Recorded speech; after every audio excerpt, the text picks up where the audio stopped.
people in Japan start thinking about middle school, and getting into the good middle school is such a big deal in Japan. I think you need to forget it. So when I was 4th grade, everybody went to the academy school after school. 4 o'clock after school to 9 o'clock every day, no break. So I went to this academy school for like 2 years, and I really didn't like it. But I wasn't really a good student, like I wasn't really smart, not like other Asians. So I really, please, I'm trying to do So I was really depressed because I knew I wasn't gonna get into the middle school in Japan.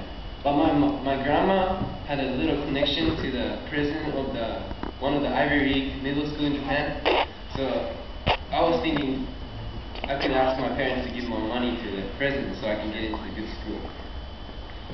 But I didn't want to get in because I'm sure I'm gonna be like held back and stuff. So I get behind on the class and I made fun. So I wasn't gonna go to the good school. Then I read the book Harry Potter.